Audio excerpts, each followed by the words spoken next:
With the first full day of fall, that means the monsoon is ending. We sure did have a good run at it, though. Sure did. You have to check out this montage of this year's storms from professional photographer Michael Blinsky. He put together some amazing stuff here, really capturing the storms almost as if you're actually living and breathing across the skies. I just love looking at this. He compiled hours and hours here of footage into this time lapse.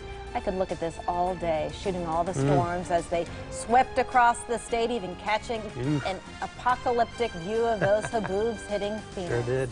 Thanks for watching. Justice with Judge Maybelline will be life, because in everything we do, it involves the law. You came to court to testify about what you heard, what you saw, and what you know. She's fair. I don't have a hearing problem. This ear works good. This one works even better. She's firm. I'm not responsible for that ticket, and I'm not going to pay for it. Who says you're not going to pay for it? I make that decision, not you. She's honest. What you have to say? All I have to Nothing. This is Justice with Judge Maybelline. Vanessa Waters is suing her former manager, Daryl Hodges, in the amount of $1,600. She says the defendant fired her because she sold her daughter's cookies at work. This is the matter of Vanessa Waters versus Daryl Hodges, and you are suing Mr. Hodges for $1,600 for wrongful termination and lost wages. Is that correct? Yes, ma'am. Okay, you may be seated, ladies and gentlemen.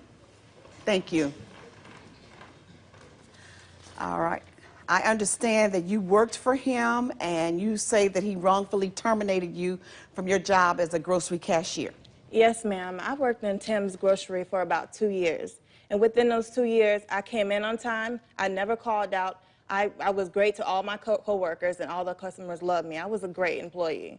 So I'm wondering why I got fired. You don't know? No. You don't have a clue? No. Oh, well, let him enlighten you. Would you please tell the woman why you terminated her?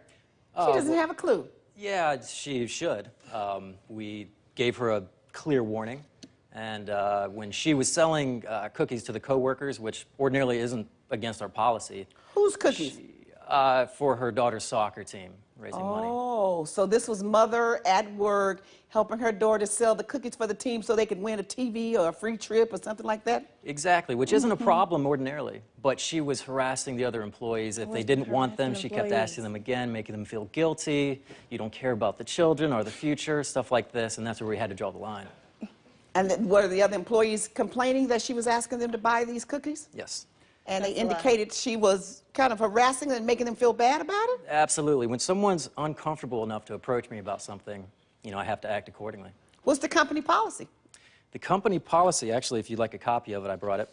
But it's... No matter to me. If you want to prove something, you can give it to Will and let him tell me, but if you don't... Yeah, no, it's pestering. I mean... Okay, what's pestering? What does it say? Well, other forms of harassment or bullying may include. There's a long list here. Well, let me see, so I can go through it quickly. So you have a policy against pestering or bothering. Thank you. Anti-harassment at work policy. Okay. Yeah, it seems pretty clear. Harassment and bullying can take the form of a number of different behaviors, including persistent comments, actions, suggestions, which are unwanted, physical contact, pestering, spying, and talking. Okay. And so you underline or highlighted pestering, spying, or talking because you think that her type of harassment fell under that category. Exactly. All right, pestering, spying, or talking. What do you have to say about that? Were you pestering the employees? I was not pestering the employees. How would you ask your co-workers to buy the cookies? They knew I was bringing in the cookies the day before. When I brought in the cookies the next day, they already knew they were going to buy the cookies. They came up to me. I didn't even have to go up to them. So you already had pre-sales, or you just brought a box of cookies in? I brought a box of cookies in.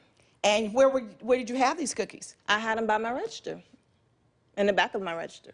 In the back of your register as a cashier? Yes. And did you ask any of the customers to buy the cookies? No, I did not. They came up to the drawer, my cash register. They asked me what was the cookies for. I told them they were for my daughter, for our soccer team. And they paid for them? And they said, hey, who wouldn't want to help out a child? This is our future we're talking about. All right. Well, did your employer say to you at any time, don't sell those cookies on this job? Never told you that? No, they didn't. And he came up to me. He didn't say I couldn't sell them. Never said anything about it? No, he did not. Did any of your coworkers ever say, nope, I don't want to buy any? Yes, some of them did. And when they said, nope, I don't want to buy Then any, that was what fine. was your response? Then that was fine. I didn't sell them the cookies. They just didn't buy the cookies. All right. Who is this young lady? This is Karen. She's another employee.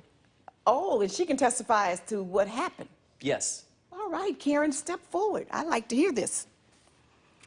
Your Honor, Vanessa, she sold me the cookies, and